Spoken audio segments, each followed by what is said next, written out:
నుంచి మన బిడ్డకు వస్తుంది.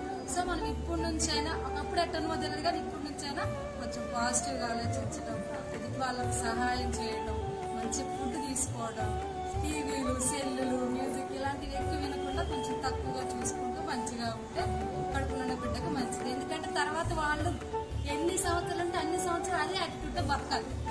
కాబట్టి మనం ఇప్పుడు మంచిగా ఉంటే వాళ్ళు బాగుంటారు.